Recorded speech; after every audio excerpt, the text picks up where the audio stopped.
Chemistry मंथन में आपका स्वागत है।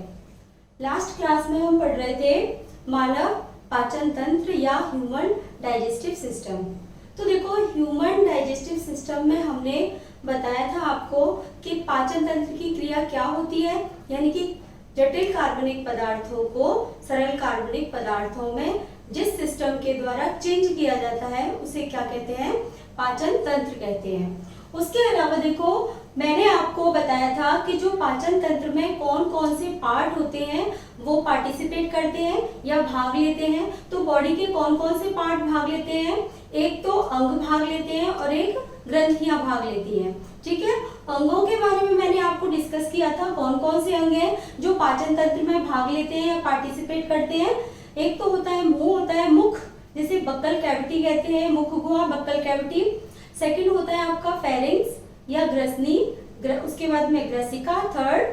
फोर्थ होता है आपका अमाशय, फिफ्थ होता है आपका क्या, ग्रहणी, या फिर इसको एक तरह से इंटेस्टाइन कहते हैं। इंटेस्टाइन के थ्री पार्ट्स होते हैं, एक होता है ग्रहणी, एक होता है जेजुनम और एक होता है इलियम। ठीक है, तो देखो नेक्स्ट हम आगे बताते हैं कि जो अगर ह्यूमन डाइजेस्टिव सिस्टम में, ह्यूमन डाइजेस्टिव सिस्टम या पाचन तंत्र में हम अगर उसका स्ट्रक्चर देखते हैं, उसकी जो संरचना है, बाह्य संरचना है, उसको अगर स्टडी करते हैं तो हमें वो किस तरह की दिखाई देती है। कि देखो, जो आप सभी जानते हो कि ह्यूमन डाइजेस्टिव सिस्टम है वो मुख गुहा से या मुख से स्टार्ट होता है। ठीक है, मुख से स्टार्ट होकर के और इस तरह से ये ह्यूमन डाइजेस्टिव सिस्टम का डायग्राम मैं बना रही हूं, जिसमें हमें डाइजेस्टिव सिस्टम के विभिन्न पार्ट दिखाई देते हैं, यानी कि बहुत सारे पार्ट दिखाई देते हैं। अब देखो कौन कौन से हैं ये। ठीक है,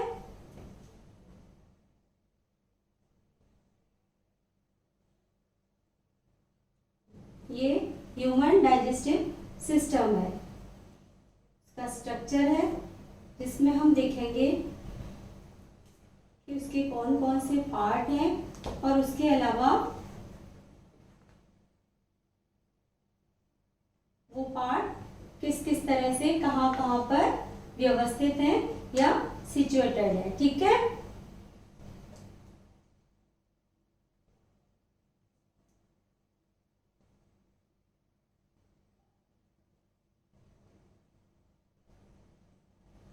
तो देखो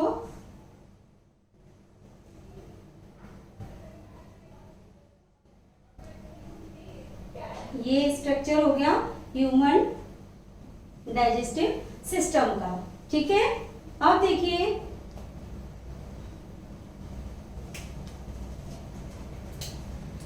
इसमें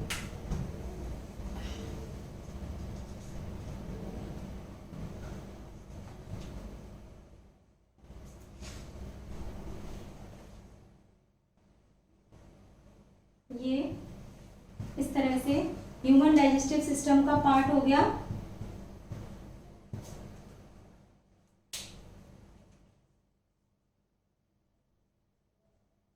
देखिए, और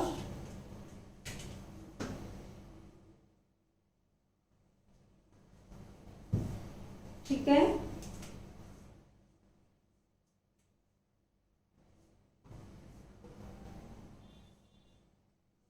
ठीक है, ये ह्यूमन डाइजेस्टिव सिस्टम का स्ट्रक्चर हो गया।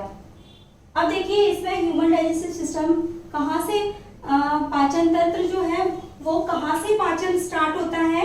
जो हमारा मुख होता है, यहाँ पर क्या होता है, मुख, मुख, मुख या इसको माउथ। ठीक है, ये होती है मुख गुहा, मुख गुहा, या इसको कहते हैं बक्कल कैविटी, बक्कल कैविटी। ठीक है, ये जो होती है यहां पर, ये वाला पार्ट होता है ग्रसनी,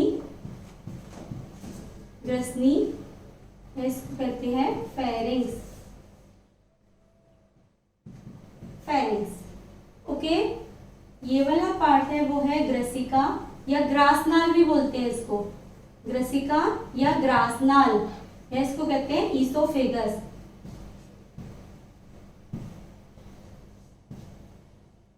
ईसोफेगस, ठीक है।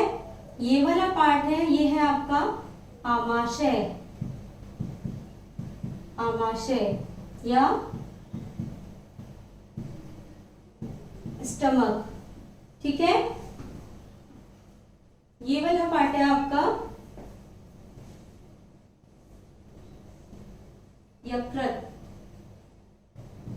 यकृत या इसको लीवर, ठीक है। ये वाला पार्ट है आपका पित्ताशय, पित्ताशय, ठीक है, या फिर इसको कहते हैं गॉल ब्लैडर, ठीक है। ये अग्नाशय,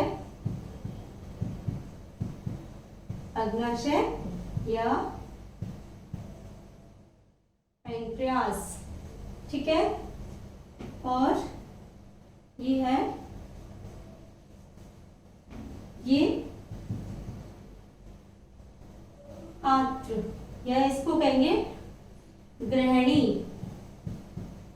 ग्रहणी या डियोडिनम, ग्रहणी या डियोडिनम, ठीक है। ये वाला पार्ट है आपका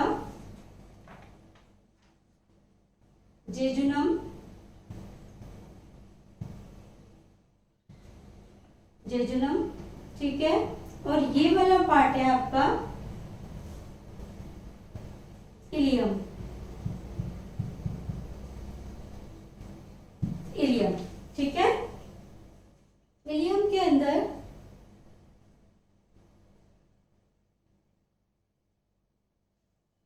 सूक्ष्मांकुर, ये जो है ये है सूक्ष्मांकुर, या इनको कहेंगे माइक्रोबिलाई, सूक्ष्मांकुर या माइक्रोविलाई, ओके। ये है आपका बृहदांत्र और इसके अंदर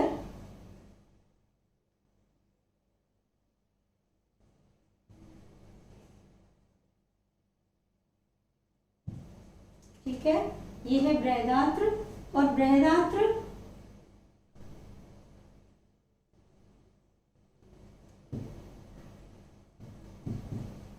बृहदांत्र या लार्ज इंटेस्टाइन, लार्ज इंटेस्टाइन। देखो ये तीनों पार्ट जो है ड्यूडेनियम, जेजुनम और इलियम, ये स्मॉल इंटेस्टाइन के होते हैं। किसके? स्मॉल, स्मॉल इंटेस्टाइन के, ठीक है। स्मॉल इंटेस्टाइन के पार्ट है ये तीनों। और ये बृहदांत्र या लार्ज इंटेस्टाइन है ये वाली, जिसमें जो ये वाला पार्ट है वो है आपका सीकम, सीकम। ये वाला पार्ट है आपका कॉलन, कॉलन। और ये वाला जो पार्ट है वो आपका है रेक्टम, रेक्टम, ठीक है। और ये है एनस, ठीक है। तो ये आपका एक किसका ह्यूमन डाइजेस्टिव सिस्टम का डायग्राम हो गया, स्ट्रक्चर हो गया। अब देखो ह्यूमन डाइजेस्टिव सिस्टम के स्ट्रक्चर को हम कैसे देखेंगे, ठीक है, किस तरह से स्टडी करेंगे। कि देखो ह्यूमन डाइजेस्टिव सिस्टम कहाँ से स्टार्ट हो रहा है, माउथ से स्टार्ट हो रहा है। सबसे पहले हम फूड या भोजन का जो किसके रूप में लेते हैं, कार्बोहाइड्रेट, वसा और प्रोटीन के रूप में लेते हैं, ठीक है। और उनके कैसे कैसे जो मॉलिक्यूल होते हैं वो कैसे होते हैं, बड़े होते हैं और जटिल होते हैं। उनको हम लेते हैं किसके थ्रू, माउथ या मुंह के थ्रू लेते हैं। और माउथ या मुंह से होते हुए जो भोजन है वो कहाँ आता है, इस मुख गुहा में या बक्कल कैविटी के अंदर आता है, जिसके अंदर अभी हम आगे और पढ़ेंगे कि मुख गुहा में क्या क्या होता है और उनकी जो उनकी व्यवस्था जो होती है वो किस तरह से होती है, उनका अरेंजमेंट कैसे कैसे होता है। तो देखिए यहाँ से भोजन मुख से आया और कहाँ पर आया, मुख गुहा या बक्कल कैविटी में आया, ठीक है। उसके बाद में भोजन यहाँ ग्रसनी या फेरिंग्स के अंदर आता है। अब देखिए मैंने कल डिस्कस किया था कि ग्रसनी जो होती है या फेरिंग्स होती है वो मुख गुहा और श्वसन गुहा, यानी कि मुख जो नासा मार्ग और हमारा जो मुख मार्ग, उन दोनों का क्या होता है, उभयनिष्ठ मार्ग होता है। यानी कि दोनों का ये क्या होता है, उभयनिष्ठ का मतलब दोनों का एक ही वो होता है मार्ग। तो यहीं से तो भोजन निकलता है और यहीं से निकलती है श्वास नली। श्वास यानी कि हम अंदर लेते हैं उसको, ठीक है। तो जिस टाइम पर तो यह जो ग्रसनी होती है, उस ग्रसनी के अंदर क्या पाई जाती है, घाटी पाई जाती है, या एक तरह से ग्लोटिस कहते हैं इसको। तो ग्लोटिस पाई जाती है। वो ग्लोटिस, उस ग्लोटिस के ऊपर क्या होता है, घाटी ढक्कन होता है या एपिग्लोटिस होता है, ठीक है। अभी मैं बताऊंगी आपको कि इस ग्लोटिस और एपिग्लोटिस कैसे, जैसे ये है, यहाँ पर क्या होता है, ये हमारी ग्रसनी है, ग्रसनी में क्या होता है, ये ग्लोटिस है, ठीक है। अब ग्लोटिस के ऊपर क्या होता है, एक ढक्कन होता है। जैसे मान लीजिए ये एक ढक्कन है, जो क्या है, ये है ग्लोटिस और ये है एपिग्लोटिस, एपिग्लोटिस, ठीक है। ये है ग्लोटिस और ये है एपिग्लोटिस, ये ऊपर वाला। तो देखो एपिग्लोटिस क्या करता है, जब भी अगर हम भोजन को अंदर लेते हैं तो ये एपिग्लोटिस वाला जो ढक्कन होता है तो वो कहाँ लग जाता है, जो श्वसन मार्ग होता है। यानी कि देखो यहाँ पर ये दोनों का, यहाँ पर दोनों एक ही मार्ग है, यहाँ से श्वसन नली आ रही है और यहाँ से माउथ भोजन नली आ रही है। ये भोजन नली और ये श्वसन नली, ये वाली। अब जैसे ही क्या करते हैं, हम भोजन को अंदर लेते हैं, तो भोजन अंदर लेते हैं तो ये भोजन जो है यहाँ श्वसन नली में ना चला जाए, यानी कि इस जो श्वसन नली में ना जाए, इसीलिए जो एपिग्लोटिस होती है, ढक्कन होता है, वह इस श्वसन नली वाले भाग पर लग जाता है और ये श्वसन नली क्या होती है, बंद हो जाती है, जिससे भोजन इसमें ना जाकर सीधा, जैसे इसमें लग गया और यहाँ से खुला है तो अंदर कहाँ जाएगा, ये किसके अंदर जाएगा, आगे गति करेगा, कहाँ पर पहुंचेगा, ग्रसिका के अंदर। और अगर हम सांस लेते हैं तो उस टाइम पर ये एपिग्लोटिस क्या होती है, जो भोजन मार्ग होता है, भोजन नली होती है, उस पर लग जाती है, ठीक है।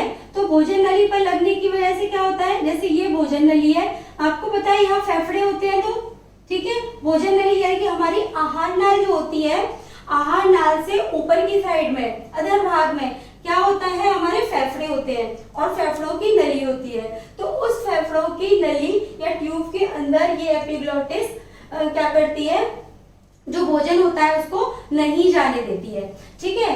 अब देखिए यहाँ आ गया भोजन, कहाँ आया, ग्रसनी के अंदर आया।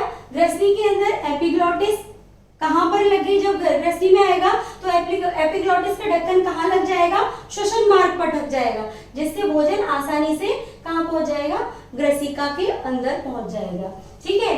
अब देखो ग्रसिका के अंदर पहुंच जाएगा और यहाँ से होता हुआ ग्रसिका में क्या होती है, एक तरह से क्रमाकुंचन गति होती है ग्रसिका की कोशिकाओं में। अभी आगे हम ग्रसिका की जो भित्ति है उसकी इंटरनल स्ट्रक्चर पढ़ेंगे आगे, और आमाशय की भी इंटरनल स्ट्रक्चर पढ़ेंगे। तो देखो ग्रसिका में जैसे ही भोजन आता है वैसे ही उसकी क्रमाकुंचन गति से और लसलसा भी होता है, क्योंकि यहाँ पर उसमें श्लेष्मा मिला दिया जाता है, आगे मैं बताऊंगी आपको।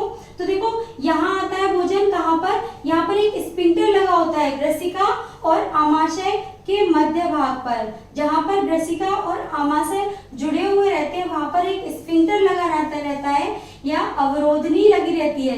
इसको क्या कहते हैं, कार्डिक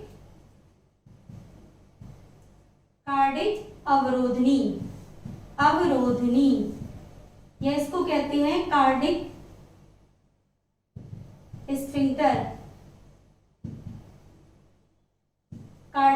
स्फिंक्टर या कार्डिक अवरोधनी, ठीक है।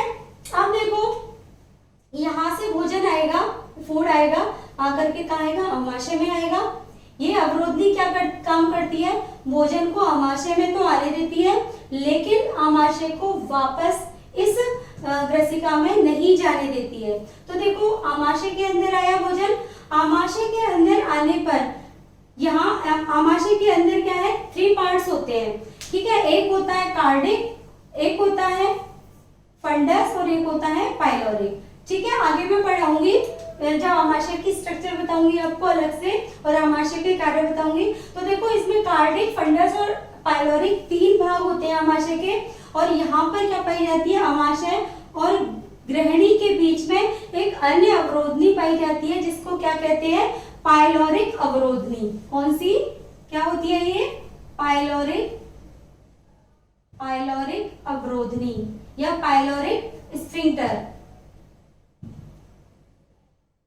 पाइलोरिक स्फिंक्टर या पाइलोरिक अवरोधनी होती है। कहां पर, आमाशय और ग्रहणी के बीच में। तो देखो भोजन यहाँ से आया, ग्रसिका से आया आमाशय में, उसके बाद में आमाशय से कहाँ आएगा, ग्रहणी के अंदर आएगा, ग्रहणी के अंदर आएगा तो यहाँ पर एक स्फिंक्टर पाइलोरिक अवरोधनी इस भोजन को ग्रहणी में तो जाने देगा लेकिन वापस आमाशय में नहीं जाने देता है। उसके बाद में देखिए जो ग्रहणी वाला पार्ट होता है, ये ग्रहणी क्या है, क्षुद्रांत्र या फिर आंत्र का ही एक भाग होता है जिसको स्मॉल इंटेस्टाइन कहते हैं। तो देखो इंटेस्टाइन का एक भाग होता है क्या, ग्रहणी, ठीक है, जिसको क्या कहते हैं, डिडोनियम कहते हैं।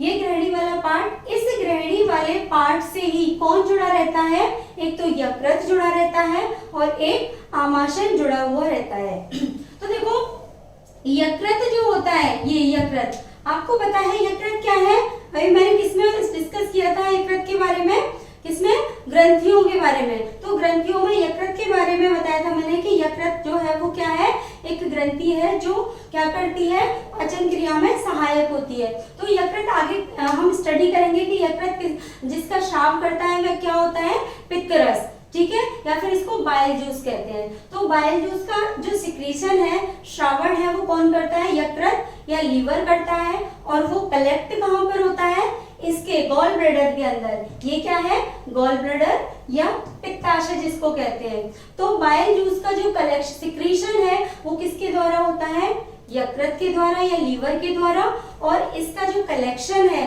वो कहाँ पर हो जाता है, इस पित्ताशय या गॉल ब्लैडर के अंदर। और जब भी भोजन यहाँ से आमाशय से और कहाँ आता है, ग्रहणी के अंदर, जब भोजन आमाशय से ग्रहणी के अंदर आता है तो इस गॉल ब्लैडर के थ्रू जो पित्तरस है या बाइल जूस है वो किस में डाल दिया जाता है, इस ग्रहणी के अंदर या डिडोनियम के अंदर डाल दिया जाता है। उसके अलावा देखिए आगे यहाँ पर क्या पाया जाता है, अग्नाशय पाया जाता है। अग्नाशय भी क्या है, एक पाचक ग्रंथि है, ठीक है, दूसरी पाचक ग्रंथि है।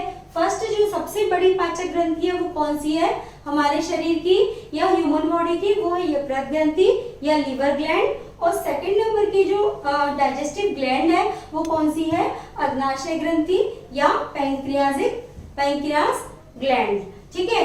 तो भोजन में क्या होता है, जो अग्नाशय होता है, अग्नाशय के द्वारा क्या मिला दिया जाता है, अग्नाशय रस मिला दिया जाता है। अग्नाशय रस के बारे में या पित्त रस के बारे में हम आगे पढ़ेंगे जब हम ग्रंथियां पढ़ेंगे, ठीक है। तो ग्रंथियों में हम जब स्टडी करेंगे तो इसमें बाइल जूस और अग्नाशय के द्वारा पैंक्रियाटिक जूस के बारे में डिस्कस करेंगे, ठीक है। अब देखिए ग्रहणी के बाद में भोजन जो है वो कहाँ पर आता है, जेजुनम में आता है। ये जेजुनम है, बीच वाला पार्ट। अब जेजुनम जो होता है वो किसको, डिडोनियम और इलियम, इन दोनों के बीच वाला पार्ट होता है। ये तो डिडोनियम है और ये इलियम है। तो डिडोनियम और इलियम इन दोनों के बीच का जो पार्ट है वो कौन सा होता है, जेजुनम होता है, ठीक है। उसके बाद में जो भोजन है हमारा वो कहाँ पर आता है, इस इलियम के अंदर आता है। कहाँ से, जेजुनम से। ग्रहणी में आता है, फिर ग्रहणी से कहाँ आता है, जेजुनम में आता है। जेजुनम के बाद में भोजन कहाँ आता है, इलियम के अंदर आता है। अब देखिए इसी इलियम के अंदर एक अंगुली समान, अंगुली लाइक स्ट्रक्चर पाई जाती है, फिंगर लाइक स्ट्रक्चर, जिनको क्या कहते हैं, सूक्ष्मांकुर या विलाई, या आगे इसमें पढ़ेंगे हम आगे स्ट्रक्चर में कि इसमें विलाई पाए जाते हैं। विलाई क्या होते हैं, रसांकुर होते हैं। रसांकुरों पर ही ब्रश की जैसी स्ट्रक्चर पाई जाती है, ठीक है, जिसको ब्रश बॉर्डर कहते हैं। और इसी वजह से इस स्ट्रक्चर को क्या कहते हैं, सूक्ष्मांकुर कहते हैं। ये भी कैसे होते हैं, फोल्डेड फिंगर लाइक हैं, जो किसमें पाए जाते हैं, इलियम के अंदर। ठीक है, ये जो माइक्रोविलाई या सूक्ष्मांकुर होते हैं वो क्यों पाए जाते हैं, ताकि अवशोषण की जो सतह है वो बढ़ सके। अवशोषण यानी कि एब्जॉर्प्शन जो है, न्यूट्रिटिव जो पदार्थ होते हैं उनका एब्जॉर्प्शन जो है वो ज्यादा से ज्यादा हो सके, इसलिए इलियम जो वाला जो पार्ट है उसमें क्या पाए जाते हैं, माइक्रोविलाई पाए जाते हैं। अब देखिए उसके बाद में देखिए जो छोटी आंत है, स्मॉल इंटेस्टाइन है, उसको स्मॉल क्यों कहते हैं, एक तो लार्ज इंटेस्टाइन होती है और एक होती है आपकी स्मॉल इंटेस्टाइन। स्मॉल इंटेस्टाइन, तो स्मॉल इंटेस्टाइन, जबकि इस जो स्मॉल इंटेस्टाइन है इसकी जो लेंथ होती है वो सबसे जो एलिमेंट्री कैनाल है उसमें सबसे ज्यादा होती है, लगभग 7 मीटर के बराबर। ठीक है, लगभग 7 मीटर के बराबर होती है इस स्मॉल इंटेस्टाइन की लेंथ। लेकिन इसको फिर भी इसको छोटी आंत बोलते हैं या स्मॉल इंटेस्टाइन बोलते हैं। क्यों? क्योंकि इसका जो व्यास होता है, ये डायमीटर जो होता है इसका, वो कैसा होता है, छोटा होता है। ठीक है, लेंथ इसकी ज्यादा होती है लेकिन इसका डायमीटर छोटा होता है, इसीलिए इसको क्या कहते हैं, स्मॉल इंटेस्टाइन कहते हैं। अब देखो कोई ट्यूब जो है वो अगर ऊपर से चौड़ी है और अंदर जाते जाते वो क्या है, बिल्कुल पतली हो जाती है, छोटी हो जाती है डायमीटर में या व्यास में, तो क्या होता है, उस ट्यूब पर प्रेशर पड़ता है। प्रेशर पड़ेगा तो जो न्यूट्रिटिव पदार्थ हैं, जब जो पोषक पदार्थ हैं वो कहाँ से, सूक्ष्मांकुरों के थ्रू कहाँ पहुंच जाएंगे, जो हमारी वेन्स होती हैं उनके अंदर पहुंच जाएंगे और वहां से होते हुए कहाँ मिल जाएंगे, ब्लड के अंदर, रक्त के अंदर मिल जाएंगे। ठीक है, और हमारी बॉडी को न्यूट्रिशन या पोषण प्रदान करेंगे। तो देखो ये हो गई आपकी स्मॉल इंटेस्टाइन। उसके बाद में देखिए ये है हमारी कौन सी, बिग इंटेस्टाइन। ठीक है, या फिर इसको लार्ज इंटेस्टाइन कहते हैं। अब देखो लार्ज इंटेस्टाइन में क्या होता है कि इसके भी 3 पार्ट्स होते हैं। एक तरह से ये होती है, इसकी 3 भुजाएं होती हैं। एक ये वाली जो भुजा होती है, देखो ये वाली जो भुजा होती है, ये वाली, ये होती है कैसी, अवरोही भुजा, तो सॉरी आरोही भुजा। ये वाली जो भुजा होती है वो कौन सी भुजा है, आरोही, आरोही भुजा। ठीक है, और ये वाली जो भुजा होती है वो कौन सी भुजा होती है, अवरोही भुजा। कौन सी, अवरोही, अवरोही भुजा।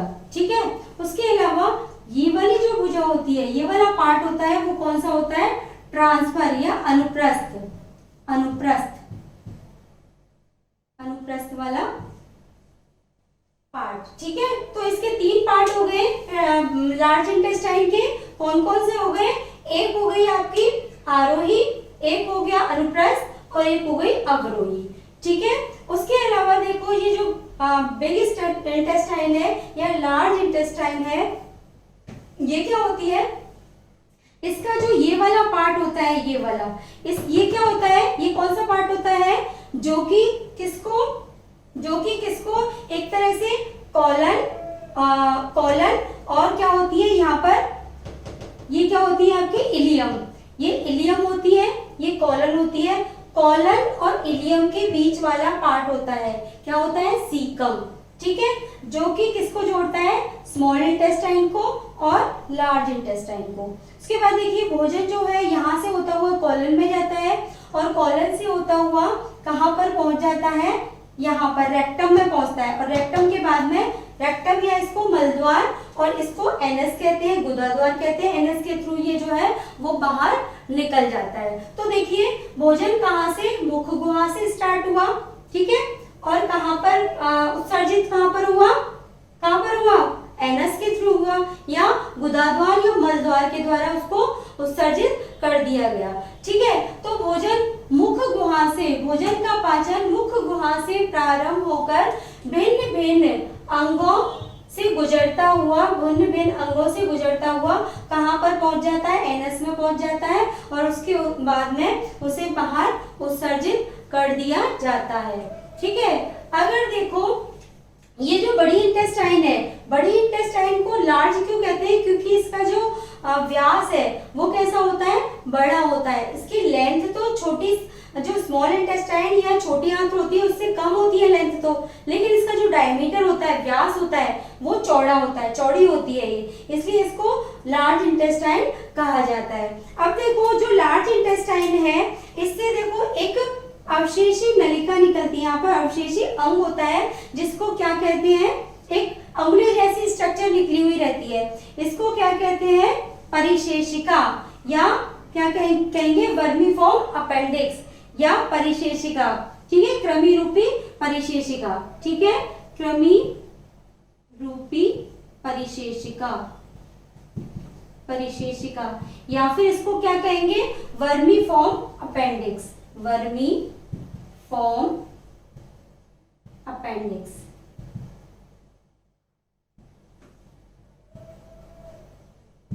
ठीक है, तो क्या हो गई? ये फिंगर लाइक स्ट्रक्चर जो किससे जुड़ी होती है? सीकम से जुड़ी हुई होती है। तो यहाँ पर सीकम से जुड़ी हुई फिंगर लाइक स्ट्रक्चर या उंगलीनुमा संरचना पाई जाती है, जिसको क्या कहते हैं? कृमि रूपी परिशेषिका या वर्मीफॉर्म अपेंडिक्स। ये क्या होती है? मानव शरीर में एक अवशेषी अंग होता है, जो अगर इसकी जो लंबाई है अगर बढ़ जाती है तो उसको सीजेरियन क्या करते हैं? इसको निकाल दिया जाता है, बाहर हटा दिया जाता है। तो ये क्या होती है? एक अवशेषी अंग के रूप में होती है। ठीक है, अब देखो नेक्स्ट हमारा हमने ये स्ट्रक्चर स्टडी किया जिसमें हमको भोजन को पाचित करने वाले विभिन्न अंगकों के बारे में और उसकी ग्रंथियों के बारे में हमने स्टडी की। अब देखो आपको पता है अग्नाशय की कैसी होती है? अग्नाशय एक पत्ती लायक स्ट्रक्चर होती है जिसके द्वारा अग्नाशयी रस स्रावित किया जाता है। अब देखो हम मुंह के अंदर हम पाचन स्टार्ट करेंगे। कहाँ पर? मुंह के अंदर। तो ये मैंने पहले भी थोड़ा सा डिस्कस किया था कि माउथ के अंदर, मुंह के अंदर क्या क्या होता है। आपको पता है कि मुंह के अंदर क्या क्या होता है? एक तो होती है क्या? लार ग्रंथि होती है। क्या होती है? लार ग्रंथि। सबसे पहले देखिए हम मुख में पाचन पढ़ेंगे, या फिर एक तरह से पाचन की मुख में पाचन पढ़ेंगे, या जो पाचन की क्रिया है, पाचन की क्रिया है या पाचन है वो कहां से स्टार्ट होगा? मुंह से। तो सबसे पहले क्या होगा? पाचन होगा, ठीक है, मुंह में होगा, आमाशय में होगा और इंटेस्टाइन में होगा। इन तीन चीजों के अंदर या इन तीन अंगों के अंदर क्या होता है? पाचन की क्रिया होती है। तो पाचन होता है, उसके बाद में सबसे पहले पाचन में क्या होता है? पाचन की क्रिया में अंतर्ग्रहण होता है। अंतर्ग्रहण, भोजन का अंतर्ग्रहण होता है। फिर उसके बाद में पाचन होता है, उसके बाद में अवशोषण होता है, उसके बाद में क्या होता है? अंतर्ग्रहण, पाचन, अवशोषण, उसके बाद में एसिमिलेशन। ठीक है, एसिमिलेशन होता है, एसिमिलेशन, और उसके बाद में उत्सर्जन होता है, उत्सर्जन या एक्सक्रीशन होता है। तो ये सारी क्रियाएं पाचन के अंदर होती है। भोजन का अंतर्ग्रहण करना, फिर पाचन करना, अवशोषण करना, फिर एसिमिलेशन करना और फिर उत्सर्जन करना। तो ये सारी क्या है? पाचन तंत्र के अंदर उपयोग की जाने वाली या पाचन तंत्र के अंदर उपस्थित क्रियाएं होती हैं जो विभिन्न अंगों में घटित होती है। ठीक है, अब देखो हम पाचन की स्टार्ट करेंगे या पाचन देखेंगे तो एक तरह से स्टार्टिंग जो होती है वो किससे होती है? मुख से होती है। ठीक है, मुख से होती है। और इसके बारे में, मुख में पाचन के बारे में मैंने पहले भी आपको थोड़ा सा डिस्कस किया था कि जो मुख होता है उसके अंदर क्या क्या होते हैं? एक तो दांत होते हैं, ठीक है ना, टीथ होते हैं, ठीक है, उसके अलावा टंग होती है या जिह्वा होती है, ठीक है। जिह्वा के अंदर क्या होती है, टेस्ट कलिका होती है, टेस्ट बर्ड्स होती हैं या स्वाद कलिकाएं होती हैं जो हमें भिन्न भिन्न स्वादों का या टेस्ट का ज्ञान कराती है कि कौन सा भोजन जो है खट्टा है, कौन सा नमकीन है और कौन सा मीठा है। ठीक है। उसके अलावा लार ग्रंथियां होती हैं। ठीक है। लार ग्रंथियां लार का सिक्रीशन करती हैं। अब देखिए लार का सिक्रीशन जो होता है, जो श्रावण होता है वो लार ग्रंथियों के द्वारा होता है। और लार ग्रंथि कैसी ग्रंथि है, एक बाह्यश्रावी ग्रंथि होती है। यानी कि लार ग्रंथियां बाह्यश्रावी ग्रंथि होती हैं जो कि अपने श्राव को एक ट्यूब या नलिका के द्वारा किसमें श्रावित करती हैं, मुंह के अंदर या मुख गुहा या बकल कैविटी के अंदर श्रावित करती हैं। ठीक है। अब देखिए लार हो गई, उसके अलावा टंग हो गई और एक हो गया पैलेट। पैलेट यानी कि एक तो सॉफ्ट पैलेट और एक कठोर या हार्ड पैलेट। ठीक है। तो अब हम नेक्स्ट आगे जो दांत हैं, टीथ हैं, वो हमारे मुंह के अंदर किस तरह से अरेंजमेंट होते हैं, किस तरह से व्यवस्थित होते हैं, उसके बारे में हम कल डिस्कस करेंगे। ठीक है बच्चों, थैंक यू।